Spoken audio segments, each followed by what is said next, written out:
Shalom Ibu Wei, selamat bekerja. Sukacita senantiasa. Bagaimana sayang? Kamu baik-baik di situ? Oke.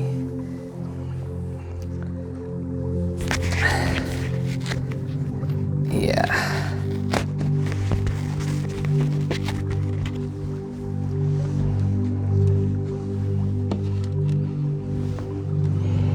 Shalom Ibu Yola Loterbah.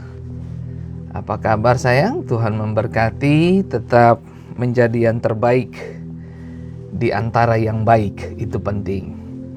Nah, banyak orang mengejar yang baik, tapi ada yang terbaik.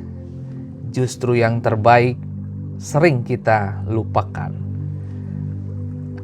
Dan hari ini kita akan bahas satu topik yang buat saya itu sangat menarik.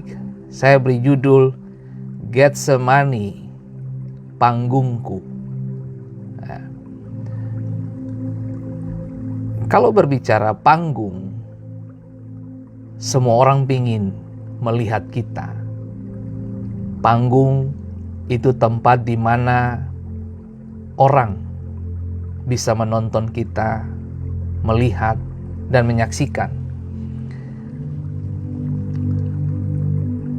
Aduh istriku, saya pakai baju tentara ini untuk menggambarkan situasi Getsemani yang bakalan Yesus dijumpai, dijemput, ditangkap oleh tentara-tentara Romawi, ya. Jadi saya pakai baju tentara ini dengan tujuan supaya saudara kurang lebih mendapatkan inspirasi, ya. Begitulah, ya. Baik Bapak Ibu, sebelum kita memulai, saya memulai dengan ini. Program ini dibangun dan pembicaraan saya pagi ini untuk mengajak, memanggil Bapak Ibu semua untuk kita mengalami hasrat berdoa yang lebih lagi. Bahkan hasrat berdoa, keinginan, kebutuhan akan doa lebih dalam lagi. Dan tujuan pembicaraan saya hari ini adalah untuk mengajak Bapak Ibu, mari kita masuk dan terhubung dengan Allah setiap waktu dimanapun kita berada. Dan saya akan ambil dari Lukas 11 ayat pertama lebih dulu. Dikatakan bahwa pada suatu kali Yesus sedang berdoa di salah satu tempat. Ketika ia berhenti berdoa, berkatalah seorang dari murid-muridnya kepada Yesus, "Tuhan, ajarlah kami berdoa, sama seperti yang diajarkan Yohanes kepada murid-muridnya." Jawab Yesus kepada mereka, "Apabila kamu berdoa, katakanlah, Bapa, dikuduskanlah namamu, datanglah kerajaanmu." Menarik. Ini kebenaran yang saya sampaikan hari ini.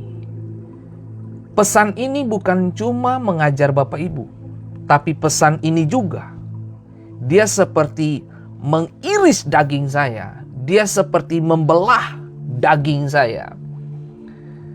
Karena kebanyakan kita lebih suka melayani untuk dilihat orang.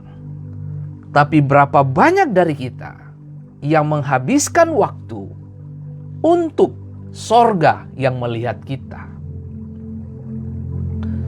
Ketika Yesus mengajarkan murid-muridnya berdoa, dia katakan, tutuplah pintu dan berdoa dan di sana, dan Bapa melihatnya. Audiens kita adalah Bapa. Nah, sebelum saya melanjutkan, apa yang menjadi pembahasan kita hari ini. Selamat bergabung dulu untuk Ibu Evi Patipeluhu.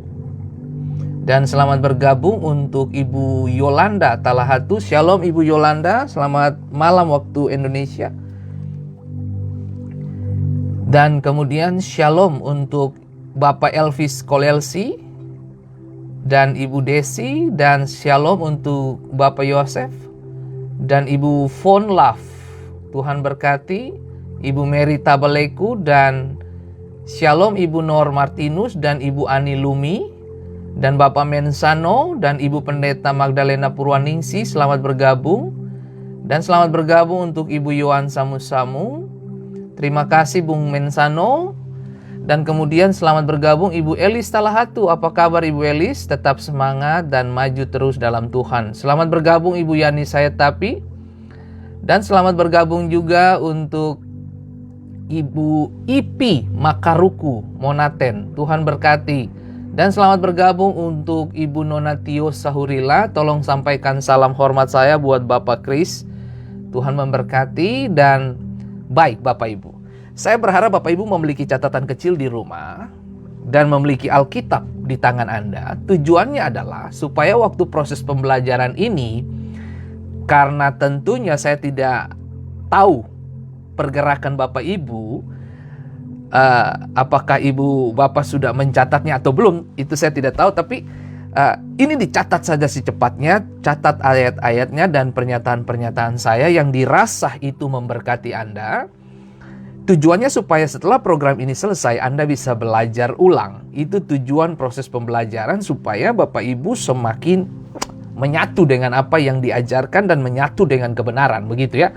Baik, selamat bergabung Ibu Claudia Leimena, dan selamat bergabung untuk Ibu Lela Loni, dan selamat bergabung untuk Rina Caniago. Tuhan memberkati. Dan Ibu Cika Latumhalo, shalom.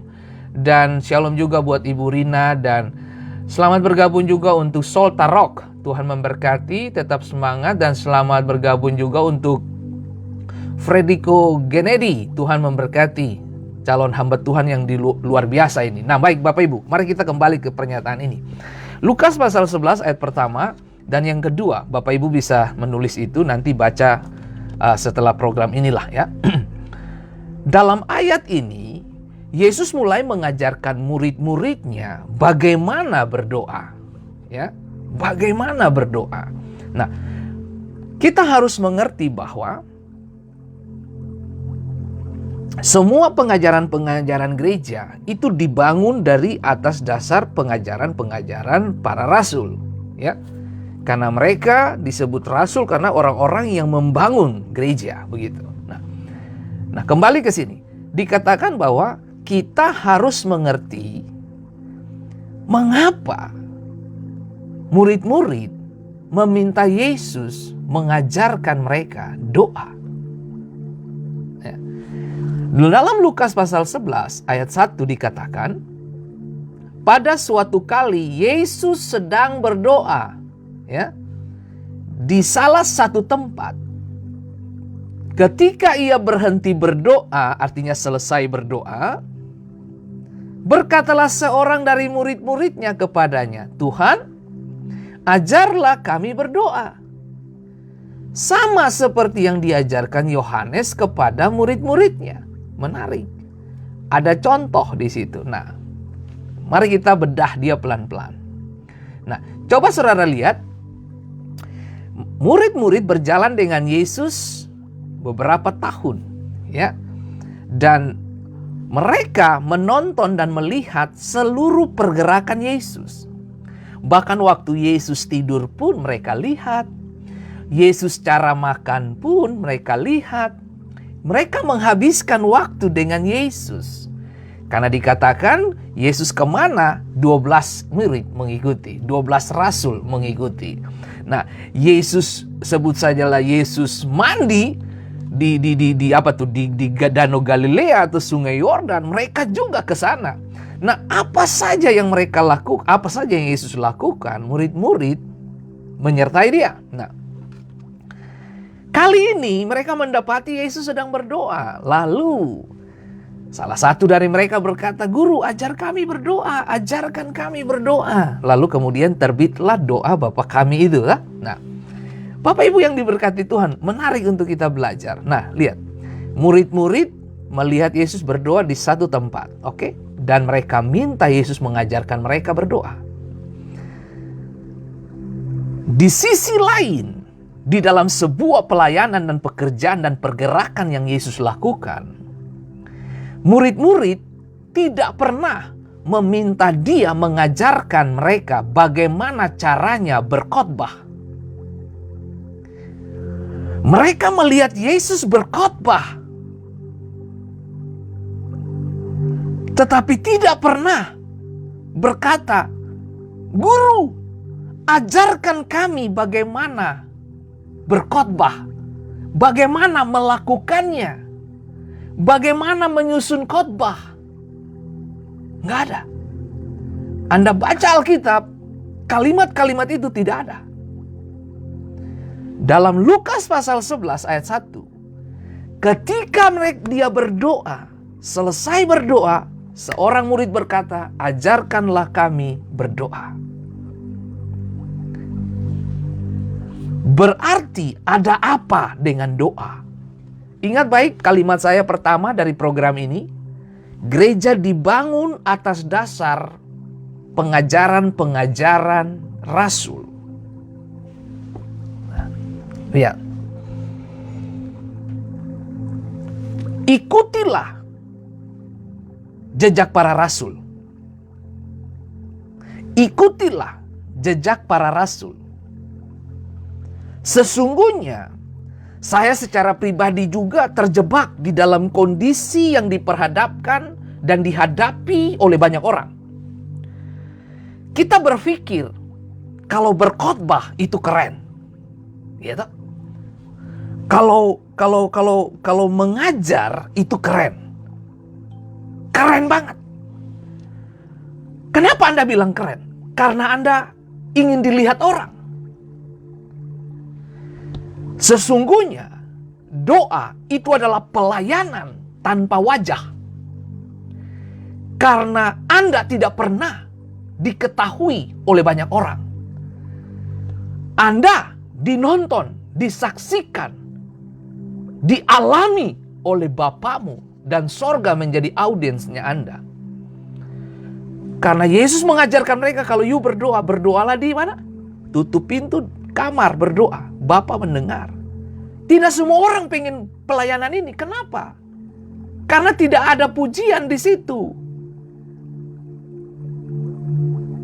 Karena Anda tidak ada sambutan dari manusia, nggak ada.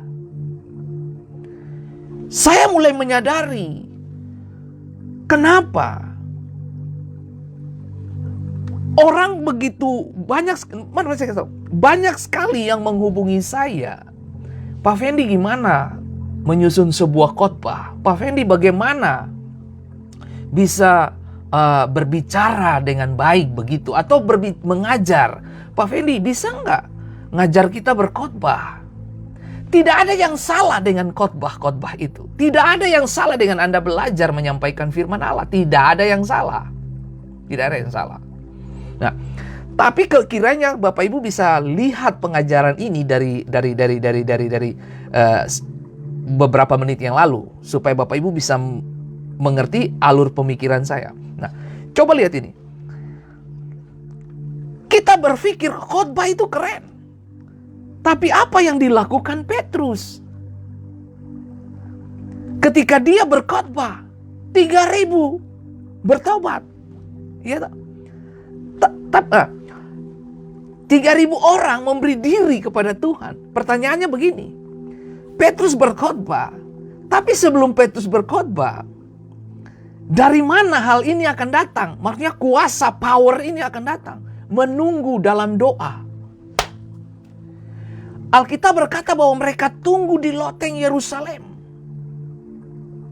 Mereka tunggu kuasa itu turun. Tahukah saudara bahwa doa mendatangkan power yang tidak diberikan oleh dunia?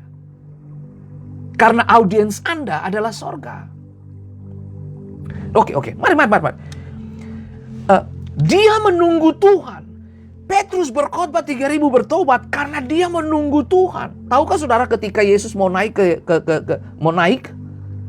ketika kenaikan Yesus, murid-murid dikatakan begini, "You tinggal tunggu aku di mana? Di Yerusalem." Untuk apa? Diperlengkapi dengan kuasa dari tempat maha tinggi. Tunggu. Doa itu di mana tempat untuk kamu menunggu kuasa itu, menunggu power, menunggu kekuatan dari Allah. Saya harus mengatakan kepada semua kita, saya berdiri sampai hari ini karena ada begitu banyak orang yang berdoa buat saya. Saya berdiri sampai hari ini karena saya terlatih untuk melipat lutut saya di samping ranjang saya ketika istri dan anak-anak saya tidur. Mereka tidak pernah tahu saya sedang mengerjakan apa di dalam kamar. Dan adakah waktu saya berdoa dan saya keluar dan saya berkata bahwa istriku saya baru selesai berdoa? No. Saya menghabiskan hari-hari saya dengan lutut saya. Karena saya tahu saya bisa atasi semua persoalan hidup ketika saya berdiri di atas kedua lutut saya. Sering saya katakan bahwa unta itu binatang yang kita nggak bisa naiki dia ketika dia posisi berdiri. Tahukah saudara? Berlutut itu tanda kamu menyerah. Dengan kamu berlutut, kamu memberi kesempatan untuk yang ingin mengendarai kamu. Waktu kamu berlutut, waktu kamu berdoa, Tuhan yang pegang kendali. Waktu kamu berdoa, kamu mengizinkan sorga datang dengan segala kekuatannya. Waktu kamu berdoa, kamu bernafas di dalam doa. Waktu kamu berdoa, kamu tarik sorga mendekat ke bumi, mengunjungi bumi. Waktu kamu berdoa, kamu mengizinkan sorga menyerbu bumi dengan segala bentuk yang namanya mujizat, perkenanan Tuhan, sukacita, damai sejahtera, semua yang baik akan datang. Karena ada doa yang naik dari bumi, dari orang-orang yang dipercayakan Tuhan. Kembali ke sini. Kembali ke sini Bapak Ibu. Banyak orang memberikan informasi, bahkan banyak orang mengkontak saya pribadi bagaimana menyusun khotbah, bagaimana berkhotbah Pak Pendeta. Murid-murid tidak pernah berkata kepada Yesus bahwa Guru ajarkan kami bagaimana berkhotbah. Tapi murid-murid ketika dalam Lukas pasal 11 ayat 1, ketika mereka selesai melihat Yesus berdoa di satu tempat, dan salah seorang dari mereka berkata, Guru ajarkan kami berdoa, terbitlah doa Bapa kami.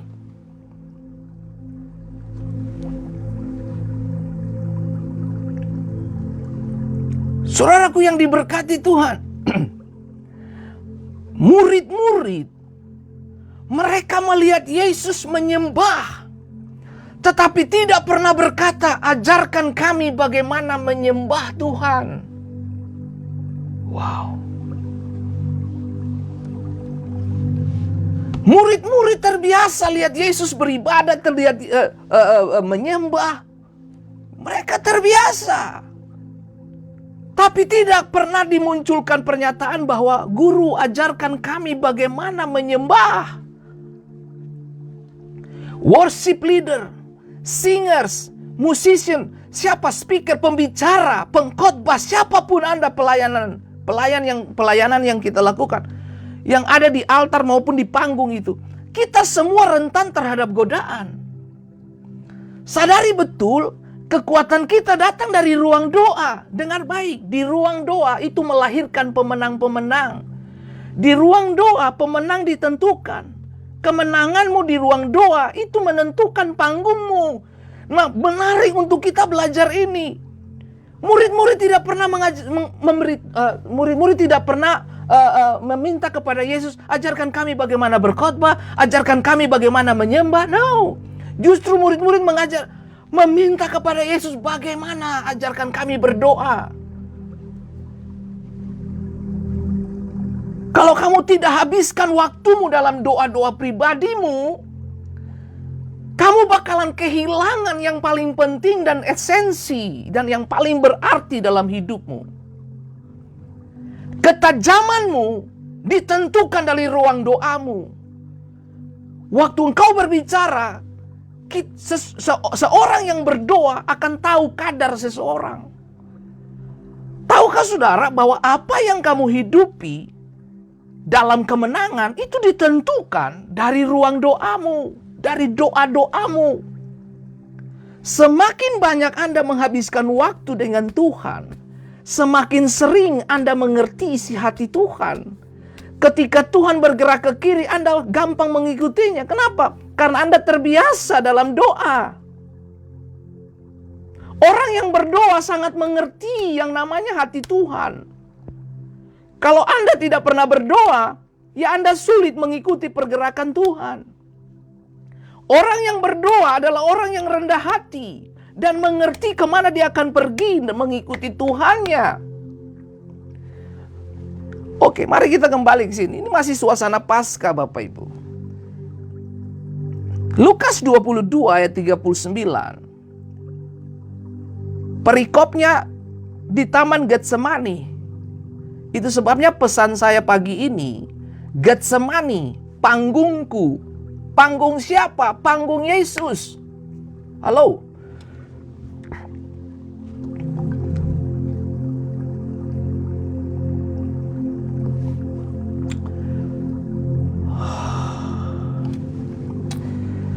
Saya menyapa beberapa ibu dulu yang sudah bergabung. Ibu Grisha Meyers, Ibu Nona Saurila, Bapak Pendeta Rulan Letedara, selamat bergabung. Dan Ibu Ola Usmani, Ibu Yesi, Ibu Koce Tenu, Ibu Pendeta Rita Limanta, dan Bapak Pendeta Isa Kilmanun. Nah, kembali ke sini.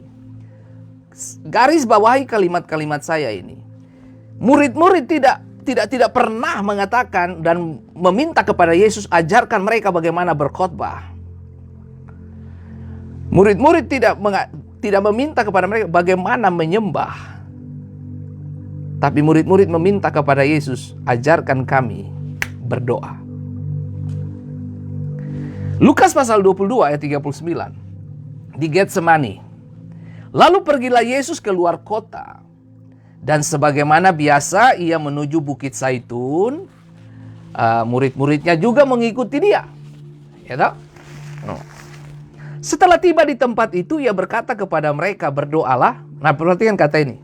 Berdoalah supaya kamu jangan jatuh ke dalam pencobaan. Ya. Di ayat 41, kemudian ia menjauhkan diri dari mereka kira-kira sepelempar batu jaraknya. Lalu ia berlutut dan berdoa kepada Bapaknya. Ya Bapakku, jikalau engkau mau, ambillah cawan ini daripadaku. Tetapi bukanlah kehendakku, melainkan kehendakmu lah yang terjadi. Maka seorang malaikat dari langit menampakkan diri kepadanya untuk memberikan apa? Untuk memberi kekuatan kepadanya. Sekali lagi itu yang saya bilang. Nah, semua orang yang melayani di panggung, di altar, worship leader, singers, musician, siapapun Anda, sadari betul kita ada di medan pertempuran terberat. Sekali lagi, kalau Anda tidak menang di ruang doamu, jangan mimpi kamu bisa berdiri di mimbar dengan kekuatan Tuhan. Alkitab begitu jelas mencatat kepada kita. Waktu dia berlutut, malaikat Tuhan datang. Dengar baik, tidak ada yang bisa kita buat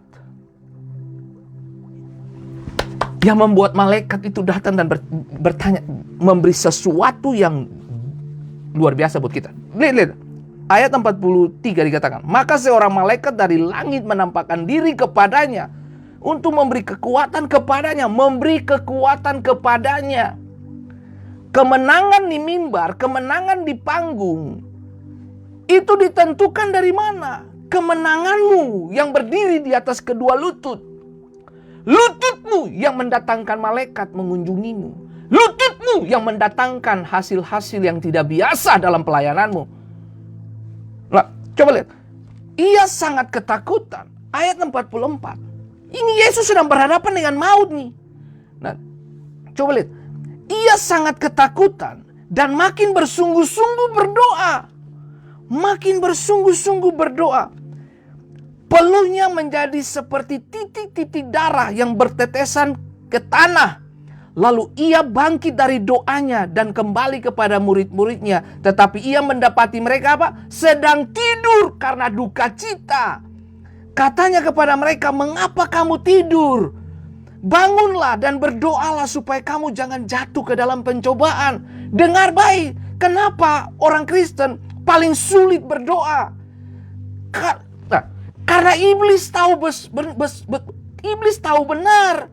Itu doa kalau sudah dimenangkan, kalau sudah dikuasai,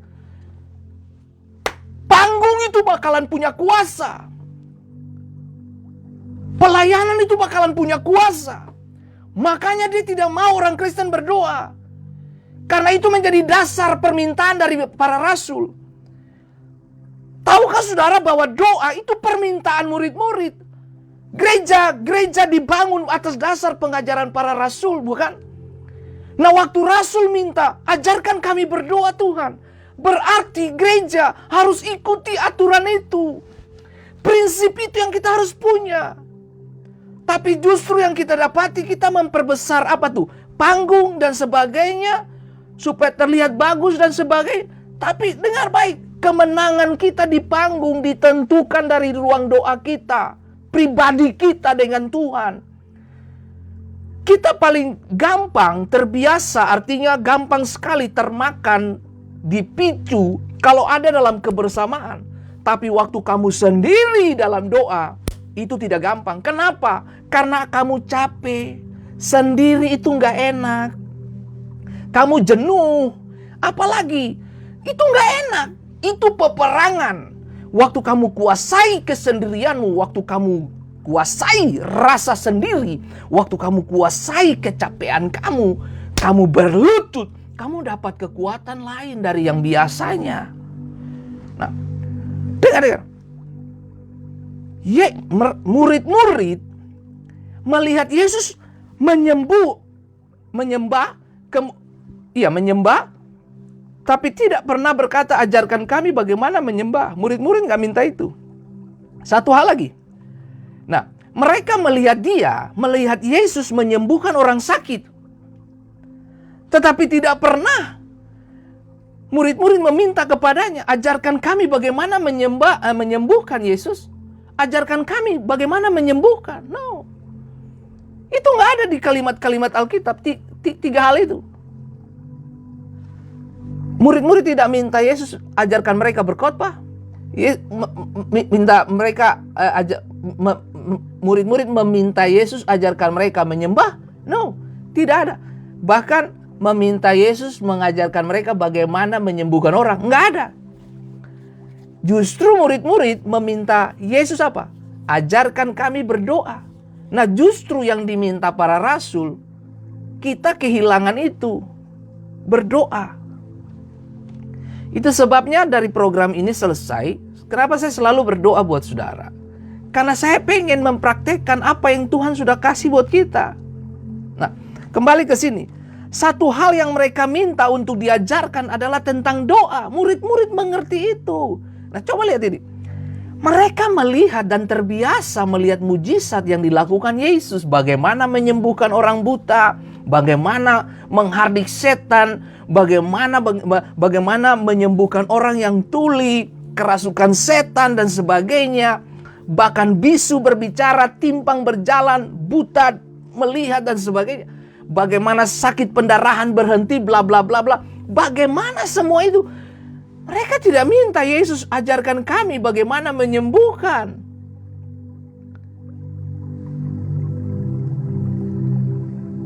Halo. Terkadang ketika mereka tidak dapat melakukan sesuatu, ketika murid-murid tidak dapat melakukan sesuatu, murid-murid bertanya, mengapa kami tidak dapat melakukannya?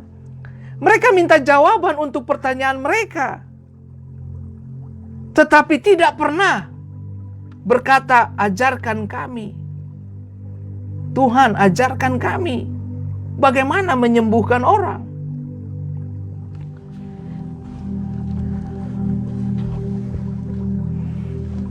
Satu hal yang mereka minta untuk diajarkan adalah tentang doa.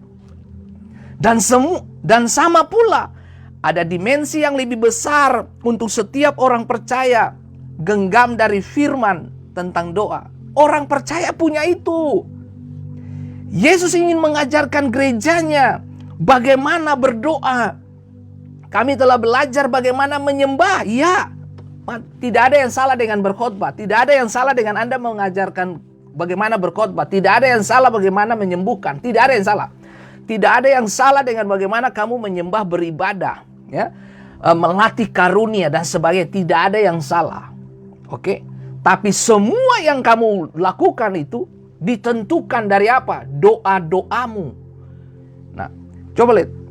Tetapi murid-murid tidak pernah minta diajarkan bagaimana menyanyi, bertepuk tangan, menyembah, dan menari. Mereka berkata, ajarkan kami caranya berdoa. That's it. Sekali lagi saya mau kasih tahu. Seberapapun tekanan yang kamu hadapi, penyakit yang sedang kamu alami, kamu bisa bernyanyi dalam doamu. Jangan biarkan rasa sakit itu menghentikan doa-doa yang tidak biasa dari kamu. Coba saudara lihat. Nah, kembali ke sana. Kembali ke Lukas pasal 22. Saudara tahu Getsemani artinya pemerasan minyak. Pemerasan minyak. Sesuatu yang diperas itu hasilnya berbeda. Beberapa kali saya memberi contoh.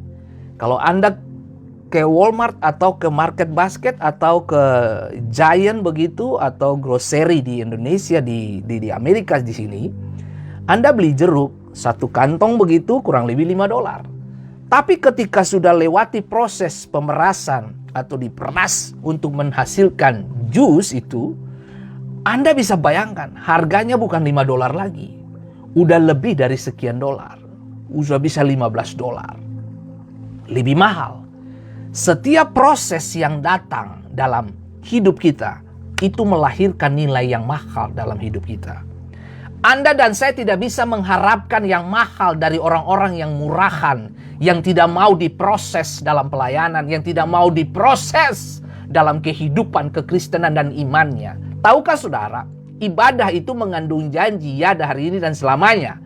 Tapi ibadahmu berkualitas kalau engkau melewati yang namanya latihan. Proses itu penting. Apapun alasan yang kamu bangun. Pelayanan bagus, tapi kalau tidak ada proses yang kamu hidupi, kamu akan menjadi orang murah. Maaf saya bilang ini. Kamu tidak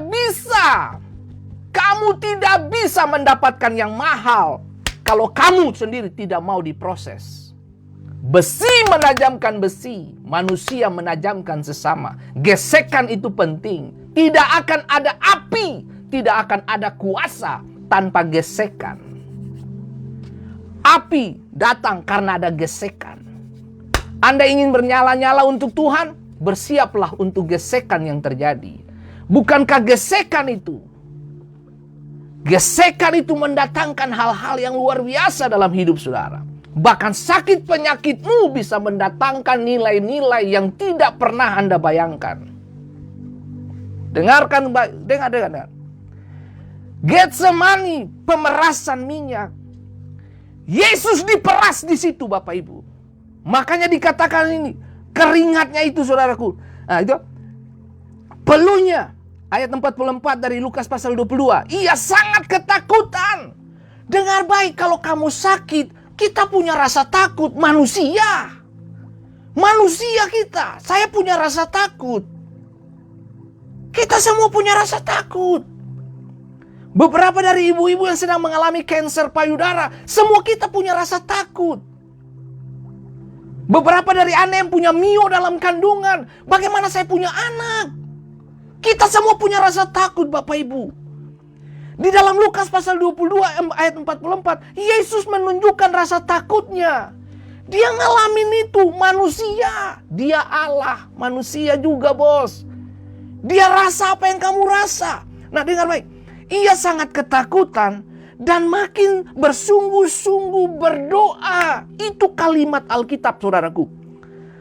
Peluhnya menjadi seperti titik darah yang bertetesan ke tanah.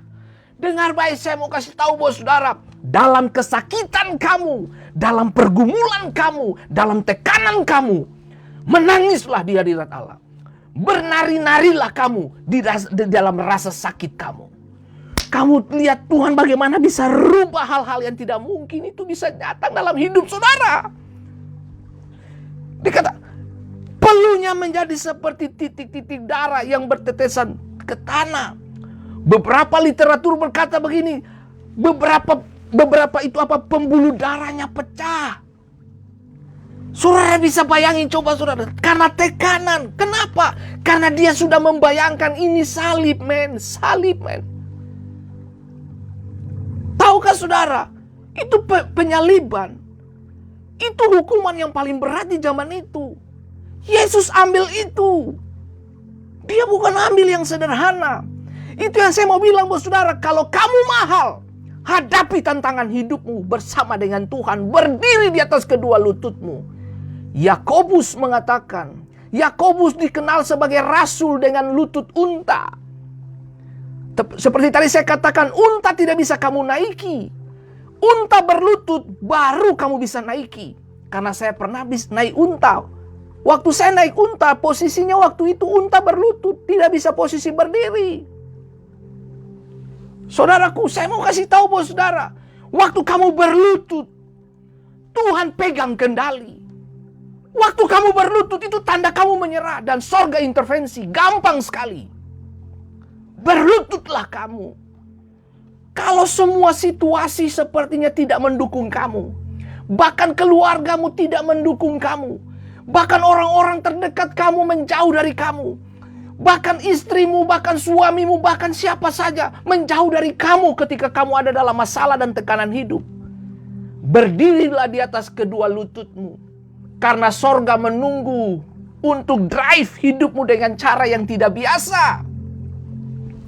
Tahukah saudara, Amsal sudah mengatakan ketika kekayaan makin bertambah, sahabat mendadak pun banyak. Tapi ketika kamu dalam tekanan hidup, semua orang pada menjauh. Yang dekat cuma Tuhanmu. Bagaimana bentuk untuk Tuhan datang dekat dengan kamu? Berlutut. Saya menghabiskan hari-hari hidup saya. Waktu saya dalam kondisi lemah, saya berlutut. Semua orang akan bilang ini. Lalu hasilnya apa? Dengar baik, situasi boleh tidak berubah. Tapi tujuan doa adalah supaya kita berubah. Bukan situasi berubah. Begitu pergumulan kamu sedang kamu doakan, kamu buka mata 2 menit kemudian masalah itu masih tetap ada. Kamu berdoa untuk utang-utang kamu. Begitu melek mata, you harus berhadapan dengan penagih hutang. Tetap ada utang. Utang tetap tidak hilang. Wanita yang kehilangan suami ketika didatangi oleh penagih hutang untuk mengambil 2 putranya menjadi budak. Dia datang kepada siapa? Elia. Elia perintahkan apa? Apa yang ada di tanganmu? Minyak. Oke, bawa, tutup pintu. Mujizat terjadi di mana? Di ruang doamu. Mulailah dari ruang doamu. Berdoalah dari sana. Jika program ini menjadi berkat bagi Anda, sebarkan sebanyak-banyaknya. Tujuannya apa? Supaya orang semua dibangun dan punya gairah untuk berdoa. Yesus menghabiskan waktu hari-hari itu di situ, saudaraku. Saudara tahu di Getsemani, itu panggung di mana dunia menonton sebuah proses yang dilewati oleh Yesus. Air mata duka cita, air mata kesedihan. Oh, semua tercampur di situ, saudaraku. Tahukah saudara? Getsemani artinya tempat pemerasan minyak. Anda ingin mahal? Lewati proses. Lewati proses. Apapun alasannya, lewati proses. Tidak penting kamu pegawai negeri biasa, kamu pemimpin, kamu pendeta. Kalau kita semua tidak lewati proses, kita jadi murahan, saudaraku. Kamu cuma jadi jeruk $5, sebut saja begitu. Tapi kalau kamu diproses, nilai kamu berbeda, bos. Lalu ia bangkit dari doanya dan kembali kepada murid-muridnya. Tetapi ia mendapati mereka sedang apa? Tidur. Karena apa? Duka cita. Jangan tidur di saat kamu duka cita, bos. Dunia ini sedang membutuhkan kita. Dunia sedang membutuhkan kita. Gereja-gereja di bangsa-bangsa sedang membutuhkan doa-doa orang benar. Tahukah saudara bahwa hidup ini semuanya tentang Tuhan, bukan tentang kita. Semua pergerakan kita di planet bumi ini sudah ada yang mengaturnya. Katanya kepada mereka, mengapa kamu tidur? Tuhan Yesus tanya ke murid-murid, kenapa you orang tidur? Bangunlah, berdoalah. Tujuannya apa? Supaya kita jangan jatuh ke dalam pencobaan. Itu tujuannya, saudaraku. Saudara, Yesus lagi bergumul dengan proses penyaliban di depan mata ini. Coba lihat, bukan cuma proses penyaliban yang dia lihat, saudaraku. Ini dia hianati, dijual sama muridnya sendiri, Yudas 30 keping perak. Berkecambuklah dia sebagai pemimpinnya. Wow, ini orang makan bersama-sama dengan saya. Dia jual saya sekarang. Dia datang dengan ciuman. Itu sebabnya, saudaraku, saya sengaja menggunakan uniform ini, seragam ini, tentara, untuk menggambarkan tentara datang kepada untuk tangkap Yesus di Getsemani itu. Nah, coba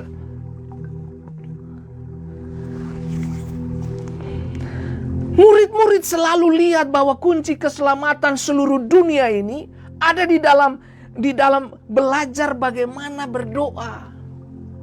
Oh ya, Yesus sedang berhadapan dengan apa itu? Penyaliban. Dia berdoa.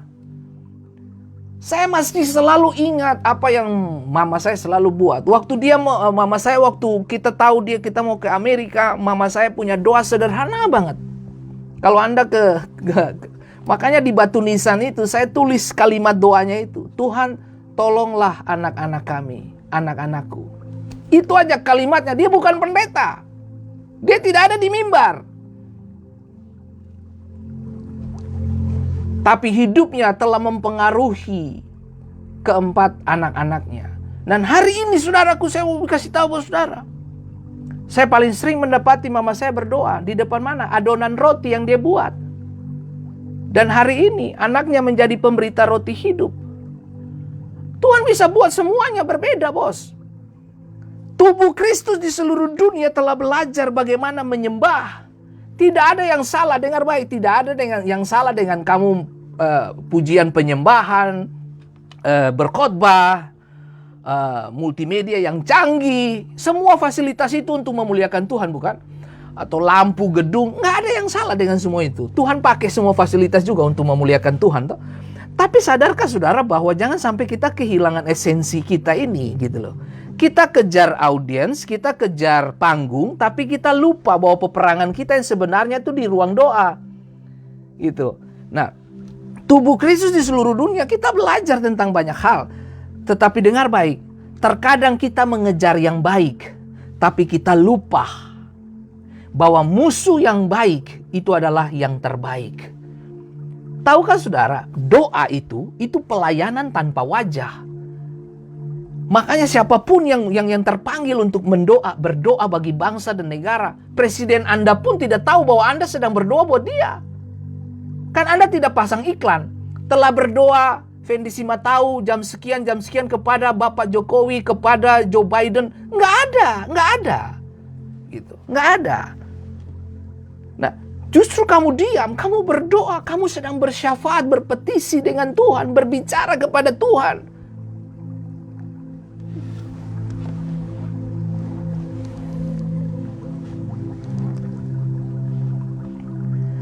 Adalah baik bagi Anda dan saya menyembah Tuhan, beribadah.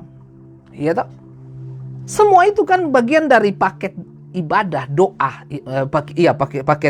paket ibadah maksudnya di dalam sebuah pelayanan, penata layanan, kan begitu. Tapi jangan mengabaikan yang namanya doa, karena itu adalah permintaan murid-muridnya. Tidak penting kamu mau ibu rumah tangga kek, pejabat pemerintah kek, pendeta kek, kalau kamu tidak berdoa, waduh, kita bisa kalah di panggung.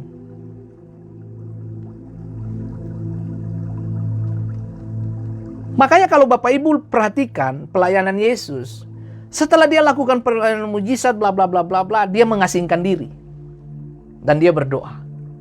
Lukas pasal 11 toh, yang Bapak Ibu menjadi poin pembicaraan kita juga. Pada suatu kali Yesus sedang berdoa di salah satu tempat, ya tak? Dia cari tempat yang sunyi. Nah, kalau Bapak Ibu baca kitab Injil Matius, Markus, Lukas, Yohanes, akan ketemu Yesus mengasingkan diri dan menepi, ya tak? Untuk apa? Dia berdoa. Dia bicara dengan siapa? Dengan Bapaknya. Untuk apa? Untuk tindakan selanjutnya.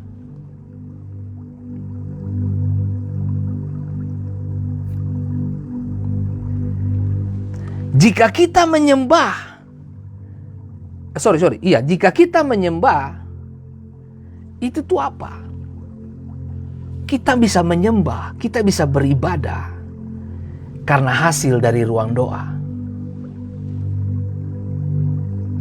Tidak ada yang salah dengan menyembah. Tidak ada yang salah dengan praise and worship. Tidak ada yang salah dengan khotbah. Tidak ada yang salah dengan pelayanan kesembuhan, usir setan lah. Tidak ada yang salah.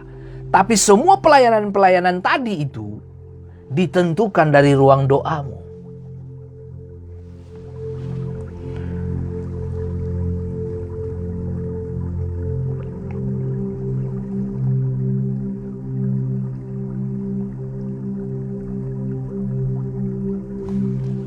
Saudara, saya harus kasih tahu ini. Pujian dan penyembahan punya kuasa, tetapi tidak sama berkuasanya dengan doa. Penyembahanmu berkuasa jika kamu menang di dalam kesendirianmu bersama Bapa dalam doa.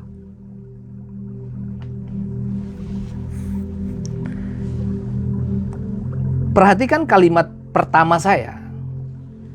Gereja dibangun atas dasar pengajaran Rasul.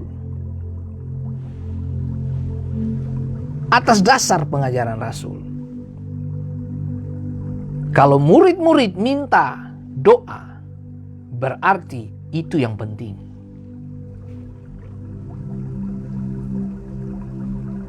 Itu yang harus menjadi concern-nya kita, gereja Tuhan yang hidup.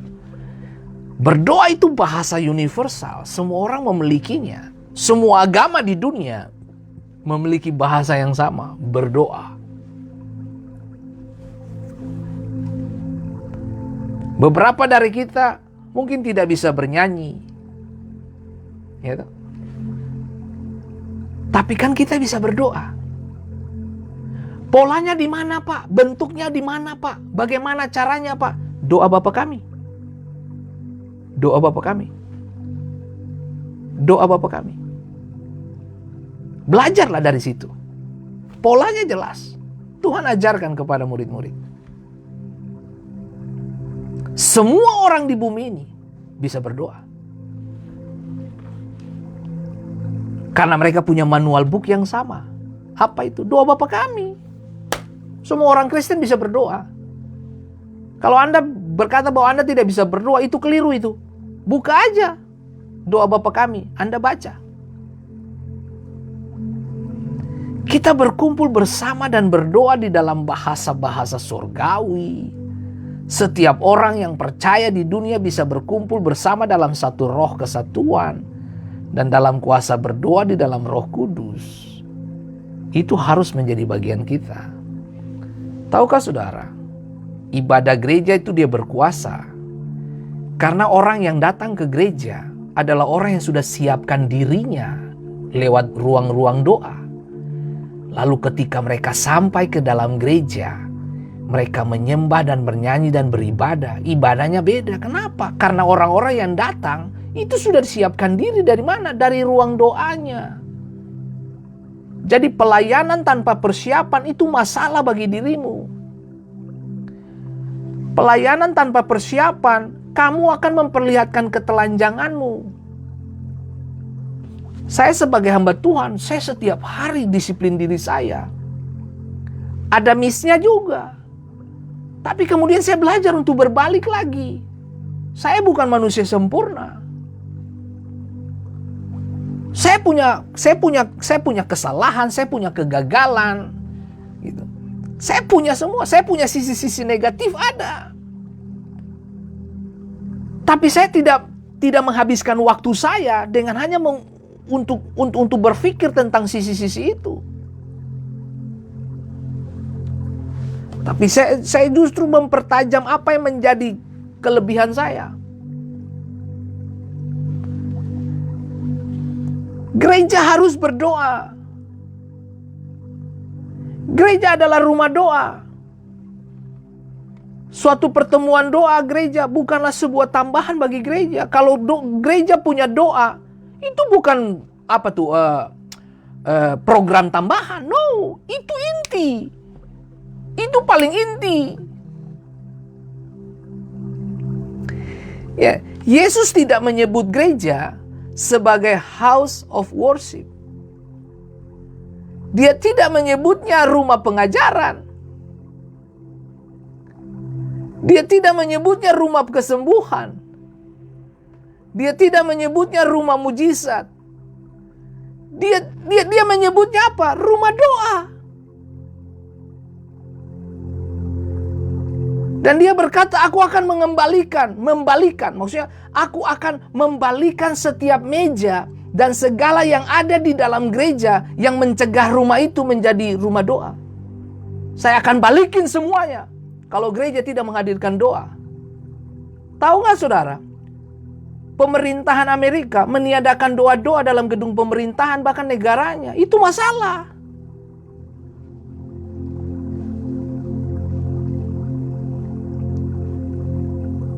Besok saya akan membedah itu lagi ulang, saudaraku. Pada zaman Yesus, ia membalikan meja-meja penukar uang dan penjual merpati. Coba saudara baca Injil baik-baik itu. Ada juga penjual barang-barang religius lainnya. Semuanya sah tetapi mencegah tempat itu menjadi rumah doa, saudara. Dia berkata seharusnya bukan begini. Ini dimaksudkan untuk menjadi rumah doa. Tetapi banyak gereja sekarang menjadi yang lain, bukan rumah doa. Iblis menentang doa, iblis menyerang doa dengan segala kekuatannya. Karena dia tahu ketika gereja mulai berdoa, gempa bumi di dunia spiritual mulai merobek langit. Dan mencurahkan Roh Kudusnya ke seluruh dunia. Ketika gereja berdoa, hal-hal ajaib datang dalam dunia ini. Makanya Bapak Ibu jangan pernah meremehkan kuasa doamu. Jangan pernah meremehkan doa-doa yang sederhana yang lahir dari ibu rumah tangga.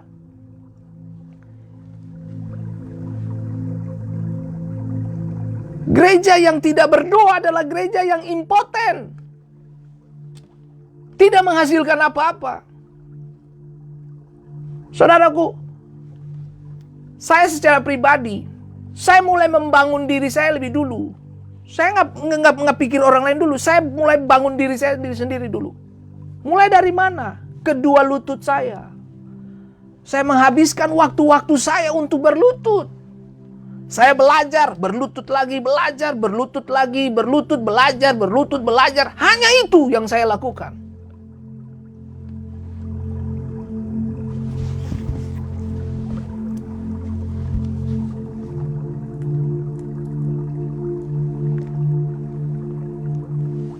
Tidak ada yang bisa dicapai tanpa doa.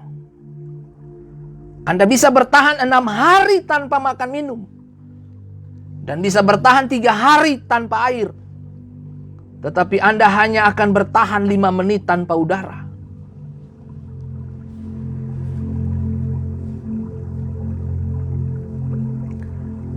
Doa itu adalah apa? Paru-paru. Paru-paru gereja.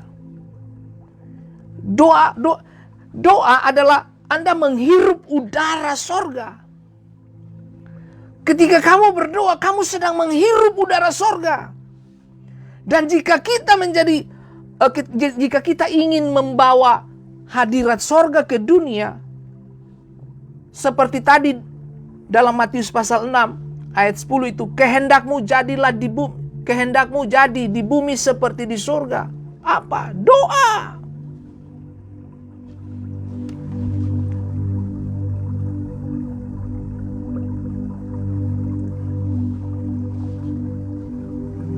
Lukas 11 ayat 2 dikatakan, jawab Yesus kepada mereka, apabila kamu berdoa katakanlah, Bapa, kuduskanlah namamu, datanglah kerajaanmu. Datang kemana? Ke bumi.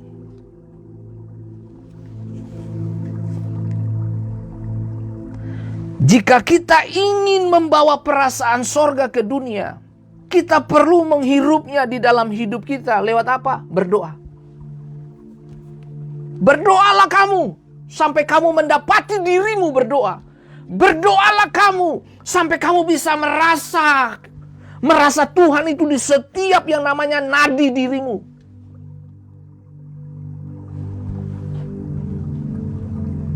Saya bisa menjangkau Anda dalam doa-doa saya yang saya lakukan setelah program ini.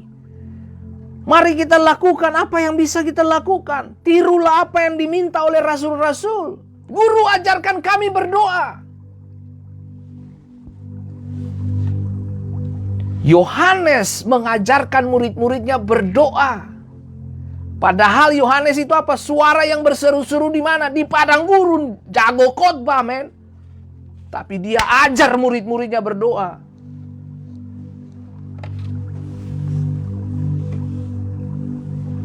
Tidak ada yang salah kita belajar berkhotbah. Tidak ada yang salah. Tidak ada yang salah Anda belajar menyembah, memuji. Tidak ada yang salah. Tidak ada yang salah Anda belajar mengusir setan. Tidak ada yang salah. Tidak ada yang salah jika Anda belajar bagaimana beribadah. Tidak ada yang salah. Dan tidak ada yang salah bagaimana Anda mendoakan orang sakit. Tidak ada yang salah. Semua yang saya sebutkan tadi, dia punya power dan kuasa. Anda selesaikan di mana? Ruang doa. Ruang doa adalah tempat dilahirkannya pemenang-pemenang di dalam alam spiritual. Kalau Anda gagal di ruang doamu, jangan bicara tentang kesembuhan. Kalau Anda gagal di ruang doamu, jangan bicara tentang khotbah. Kalau Anda gagal di ruang doamu, jangan bicara tentang persiapan-persiapan ibadahmu.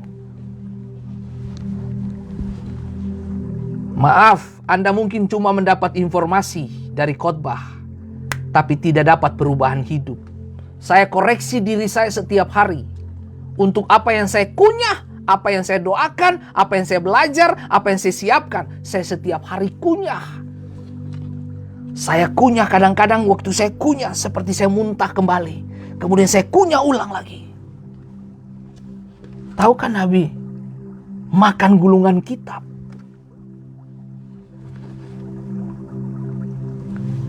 Kiranya apa yang saya sampaikan hari ini, kalau Anda mau jadi orang Kristen, jadi orang Kristen yang benar. Bukan cuma baik.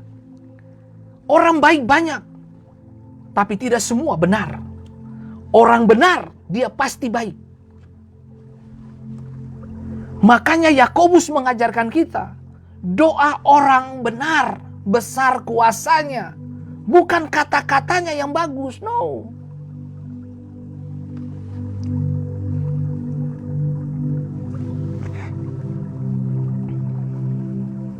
Mari kita bernafas di dalam roh gitu.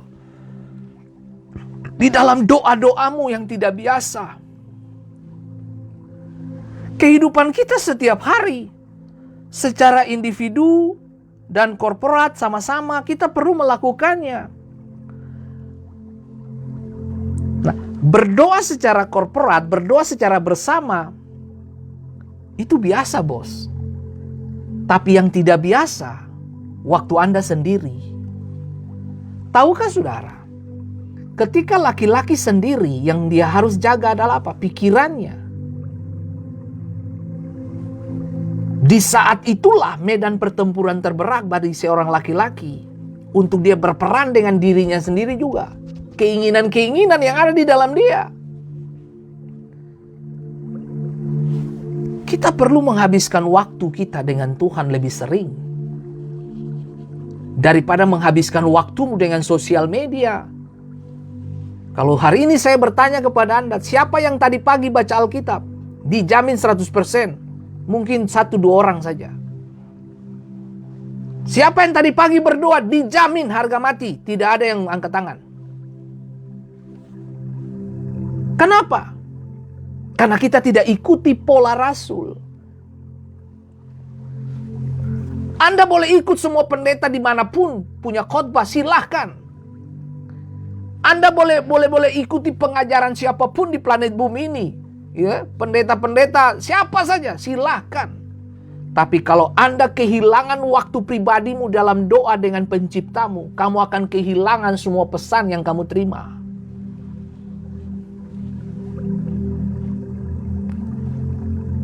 Persiapan saudara di ruang doa itu menentukan kualitas hatimu. Itu saja. Itu saja. Saya tutup pesan Tuhan sampai di sini. Kiranya ini menginspirasi Anda untuk kembalikan waktu-waktu kita yang hilang dengan Tuhan. Ambil waktumu dengan Tuhan dalam doa-doamu. Nggak ada alasan. Bapak pendeta, saya capek. Saudara tahu, kalau Anda sayang Tuhan, begini. Berdoa itu seperti orang jatuh cinta. Saya mencoba untuk mendefinisikan untuk saudara bisa mengerti. Berdoa itu seperti orang jatuh cinta. Kalau seharian kamu nggak telepon dia, gue berasanya kayak kurang lengkap deh hidup ini. Ah, itu. Bisa nggak saudara jatuh cinta kepada perempuan yang kamu sukai atau laki-laki yang kamu cintai? Sehari kalau belum dengar suaranya, kayaknya ada yang kurang deh dengan hidup ini. Nah, kayak begitu. Bisa nggak kamu tunggu suara Tuhan seperti kamu tunggu suara pacarmu?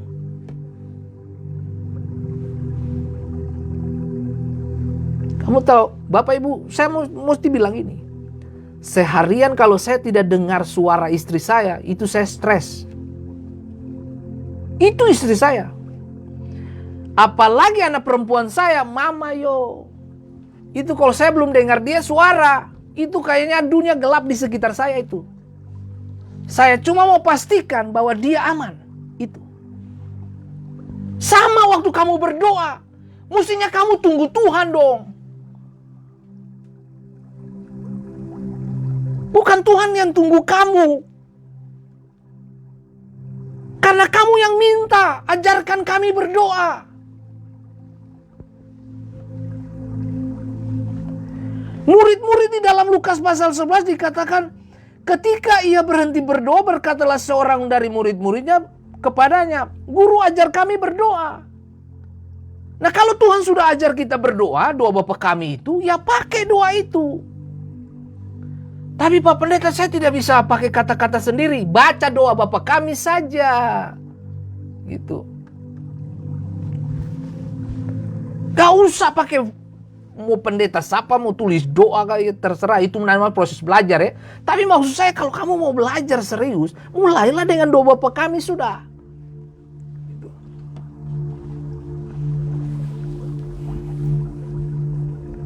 Itu sudah, saudara. Karena murid-murid yang minta.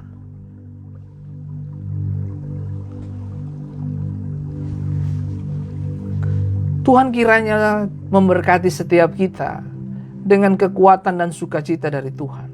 Besok saya akan bicara juga tentang topik yang sama, doa. Besok saya akan menghadirkan beberapa contoh yang bagaimana orang-orang yang dalam menderita, tapi doa-doa yang dihasilkan tidak biasa.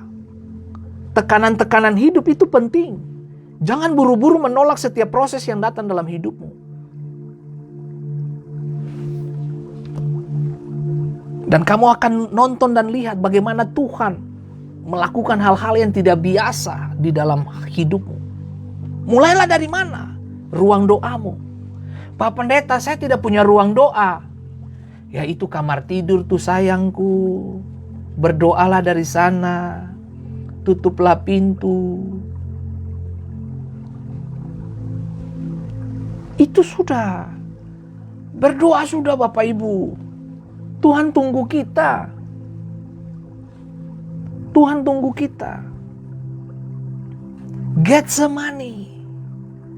Itu tempat di mana keputusan besar, keselamatan dunia tuh diukur dari situ. Makanya Yesus berdoa, men. Dia berdoa. Dikatakan begini Bapak Ibu. Ia sangat ketakutan dan makin bersungguh-sungguh berdoa. Yesus saja sungguh-sungguh berdoa. Nah, kita ini berdoa Senin Kamis berharap mujizat. Kita ini sadar tidak? Yesus saja berdoa, makin bersungguh-sungguh berdoa. Itu Yesus sungguh-sungguh berdoa. Nah, kita ini baru berdoa hari Senin berharap mujizat 1 jam kemudian. Sadarkah kita?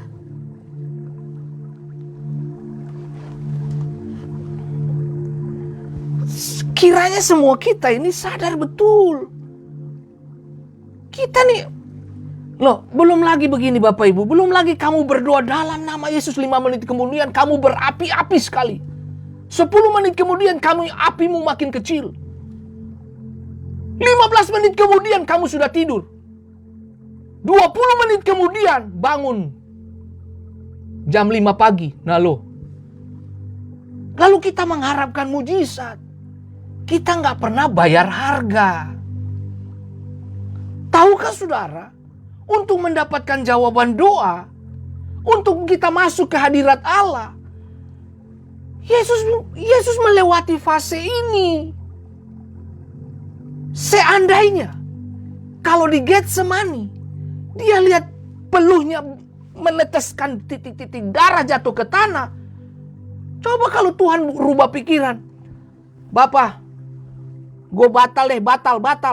Tahu nggak? Kita nggak bakalan pernah mencicipi kemuliaan Tuhan. Kalau Yesus berhenti di Getsemani karena proses berat, kita tidak akan pernah menikmati kemuliaan Tuhan. Berhenti melakukan dosa dari sekarang Bapak Ibu. Kalau dia minta berhenti di Getsemani, makanya dia berdoa kan, Bapa kalau boleh cawan ini lalu daripadaku. Kenapa dia ngomong gitu? Karena dia tahu persis ini bakalan berat. Ini tulang-tulang dan persendianku masih satu dengan yang lain bakalan lepas. Proses penyaliban ini bakalan lepas satu persatu. Dan itu menyakitkan Bapak Ibu. Tapi dia bertahan. Dia bertahan untuk siapa? Untuk Bapak Ibu dan saya.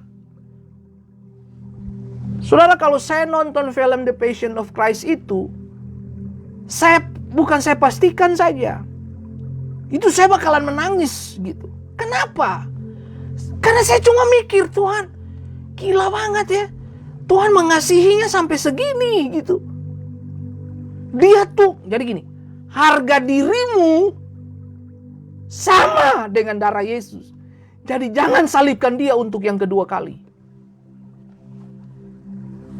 Kalau hari ini kamu masih maaf saya ngomong ini. Kalau kamu masih bersundal, kamu masih selingkuh, kamu ambil suami orang, kamu ambil istrinya orang, bertobat dalam nama Yesus, berubah cara pikirmu. Berubahlah kamu, bertobat. Tuhan segera datang.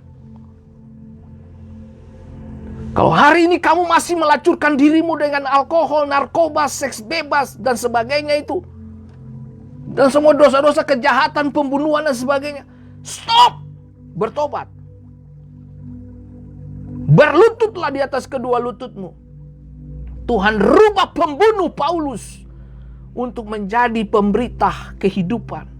Dia rubah pembunuh gereja. Dia rubah teroris terbaik pada zaman itu. Dia rubah ketemu di pintu Damsik, berubah. Tuhan rubah pemungut cukai, Tuhan rubah pelacur, Tuhan rubah pencuri, Tuhan rubah orang-orang biasa menjadi yang terbaik.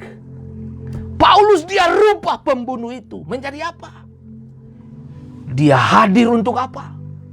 Tuhan pakai Paulus yang tadinya pembunuh gereja untuk memberikan pesan-pesan untuk apa? Membunuh daging kita. Pesan-pesan Paulus itu pesan-pesan untuk membunuh keinginan kita, daging kita.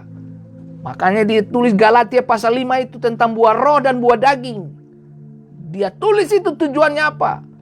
Untuk membunuh keinginan daging kita. Stop melakukan dosa. Anda tidak akan pernah hidup panjang dengan dosamu. Getsemani itu taman yang biasa Tuhan dengan murid-murid berdoa di situ. Beberapa literatur mengatakan bahwa ketika mereka lagi dalam suasana yang lagi dalam pelayanan begitu padat, mereka menghabiskan waktu istirahat di situ. Nah, tapi kali ini Getsemani menjadi tempat di mana darah itu jatuh, saudaraku. Lukas 22. Peluhnya menjadi seperti titik darah yang bertetesan ke tanah. Waktu dia meleleh jatuh ke tanah, Getsemani berubah menjadi mahal. Hari ini kalau Anda ke Israel, ada pohon zaitun yang usianya 2000 tahun, masih ada sampai hari ini. Tour guide menjelaskan kepada kita, mereka masih berbuah sampai hari ini. Tahukah saudara, zaitun semakin dipotong, semakin keluarkan potensi terbaiknya. Saya cuma mau mengingatkan setiap kita, Anda dipotong, Anda dikecilkan, Anda dibully, Anda ditolak, Anda dibakar mungkin, atau Anda dibunuh oleh perasaanmu, dibunuh, perasaanmu dimatikan, ibadahmu dicekal, terserah itu dunia mau bikin apa terserah. Tapi kita akan tetap berbuah. Karena memang kita dilahirkan untuk yang mahal. Proses itu mahal. Ibadahmu mahal. Penyembahanmu mahal. Doa-doamu mahal. Daniel mahal. Ketika dia tolak penyembahan kepada patung yang dibuat oleh Nebukadnezar. Mahal. Orang-orang mahal. Jangan mengharapkan yang murahan dari orang-orang yang murah. Kamu tidak akan dapat yang mahal di sana. Orang yang mahal karena mereka telah diproses untuk menghasilkan yang terbaik bagi Allah dan kerajaannya. Dari mana Nebukadnezar muncul sebuah pernyataan? Aku telah melihat 4 orang di dalam dapur perapian itu. Yang satunya wajah seperti anak dewa. 3 orang Ibrani, pemuda Ibrani masih muda. Kemerah-merahan, ganteng, dilempar masuk ke dalam api. Tapi muncul 4 orang, bos. Saya mau kasih tahu, jangan tolak didikan Tuhan. Jangan tolak setiap proses yang datang dalam hidupmu. Hari ini kalau kamu menangis, menarilah di atas tangisan kamu. Kalau hari ini kamu sedang sakit, bernyanyilah dalam kesakitan kamu. Kalau hari ini kamu sedang mengalami duka dan sebagainya, bersuaralah di dalam dukamu. Bernyanyilah dalam dukamu. Toh, duka semua orang bakalan lewat. Saya juga bakalan menikmati yang namanya duka. Kematian itu hal yang sudah lumrah, artinya wajar, semua manusia akan lewati. Tapi bisa nggak kamu menari, bersukacita, bahkan bernyanyi, bahkan doa-doa yang tidak biasa lahir dari orang-orang yang sedang diproses. Itu Bapak Ibu. Itu baru orang Kristen. Anda punya Yesus? Bersiaplah untuk diproses.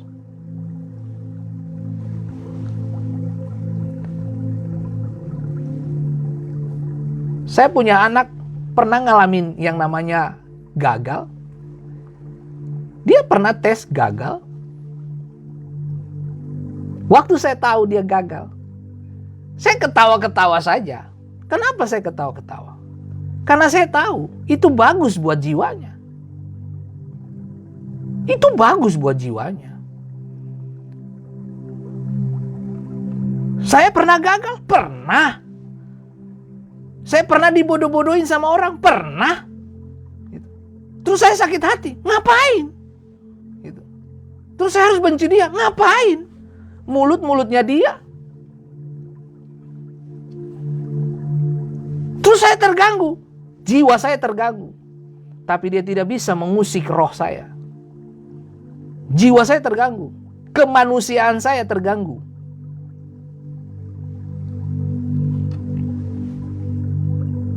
Apakah Yesus terganggu ketika Yudas jual dia? Terus Yudas tiba-tiba datang lalu cium dia? Ya jelas pastilah. Dia paling tidak ada terganggunya karena dia punya sisi manusia. Karena kalau saudara baca ketika Yesus berkata bahwa lakukanlah apa yang sudah ada dalam kau pemikiran itu, Yudas. Kamu lihat.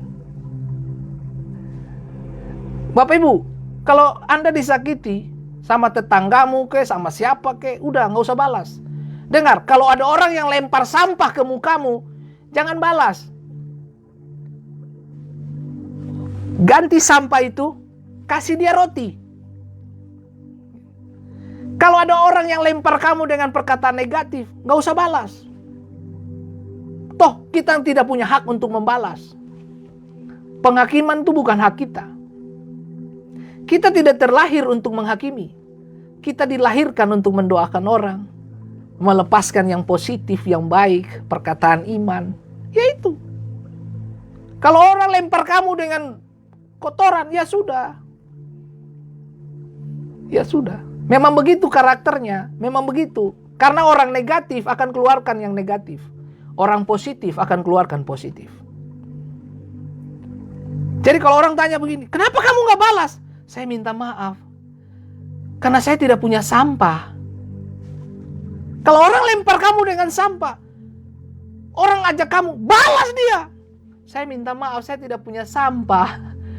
Jadi saya cuma bisa kasih dia roti. Ya, kasih dia roti. Kasih dia roti.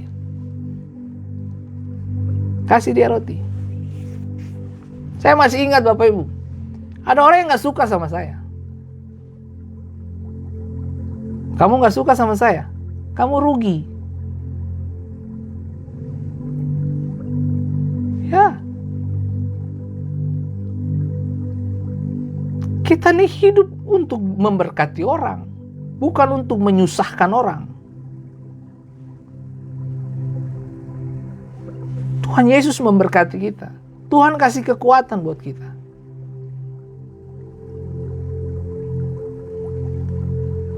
Jadi kalau orang kan gini, orang yang berdoa semakin dekat, semakin sering bicara dengan Tuhan, semakin dia tidak punya kalimat-kalimat negatif. Kalau Anda tiap hari ngomong dengan Tuhan ya, tiap hari nih ngomong sama Tuhan ya, Anda nggak punya kalimat negatif. Bahkan Anda tidak punya space di hati untuk membenci orang. Kenapa? Karena yang terbaik dari Tuhan itu sudah ada di kita. Nah begini, semakin sering Anda bicara dengan Tuhan, nanti lama-lama kamu semakin serupa dengan dia. Ya kita udah diciptakan serupa dan segambar. Tapi karena kejatuhan membuat kita rusak kemuliaan. Nah kemuliaan itu bisa dipulihkan ketika Anda semakin hari semakin dekat dengan Tuhan. Ya, Anda tahu refleksi, itu pantulan itu, cermin itu. Dia mantul cahaya. Jadi kalau semakin Anda ketemu dengan cahaya kemuliaan, semakin kamu akan pantulkan itu. Musa bicara dengan Tuhan di Gunung Sinai. Orang Israel lihat apa? Wajah Musa bercahaya. Begitu.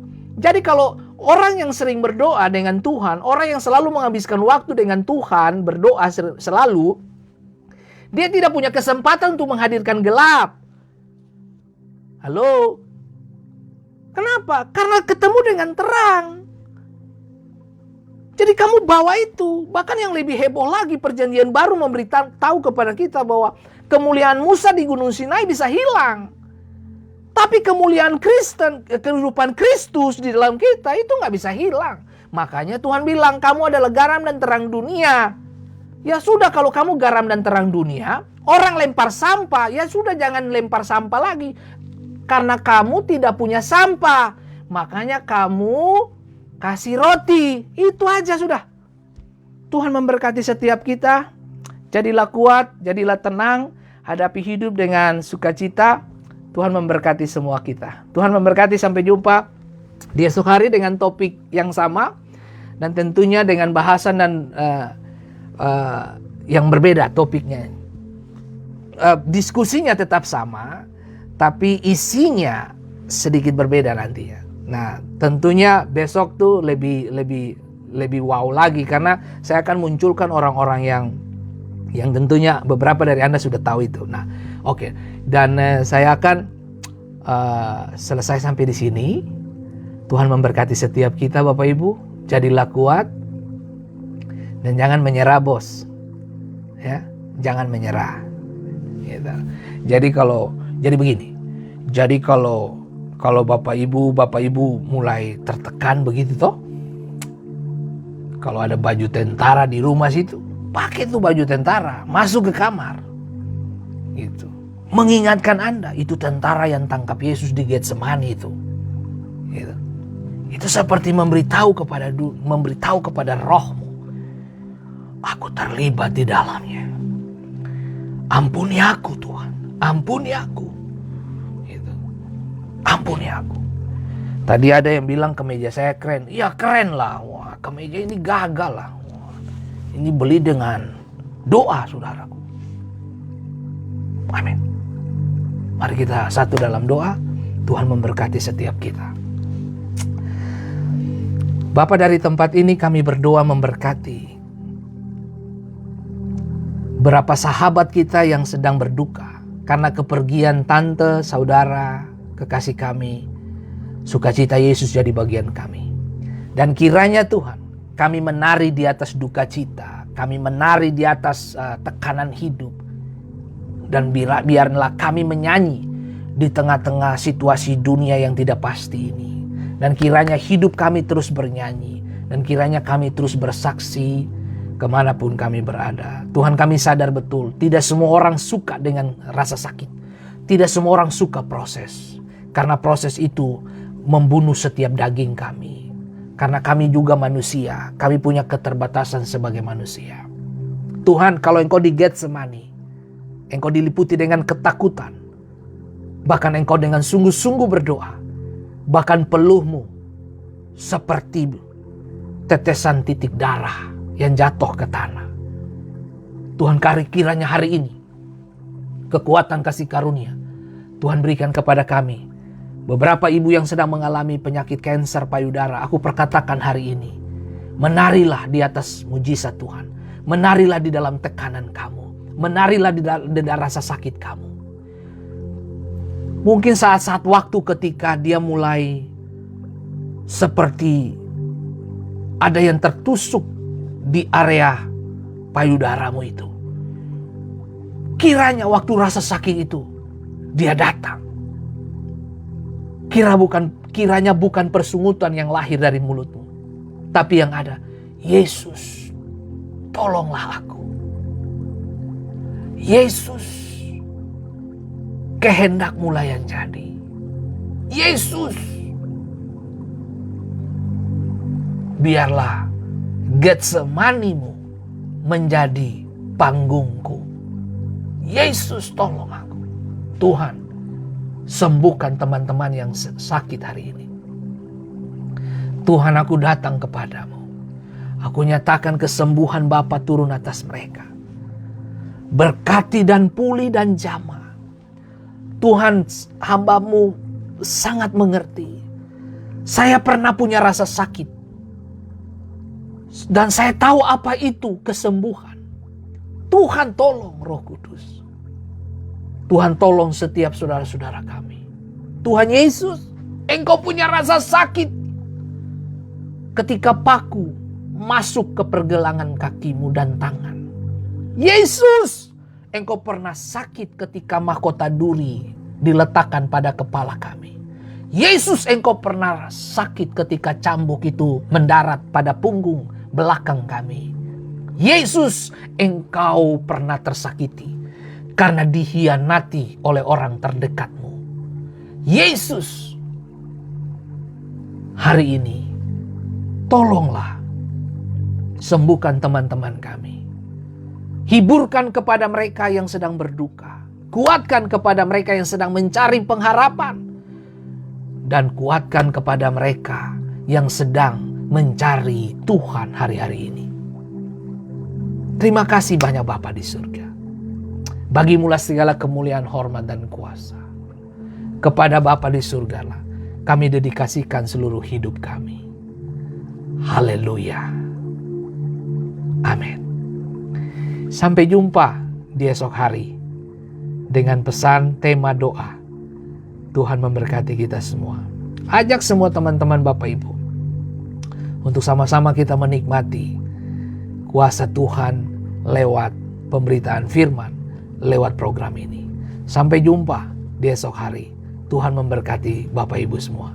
Dengar baik, kalau ada yang melempar kamu dengan sampah, karena kamu orang yang suka berdoa dan kenal Tuhanmu.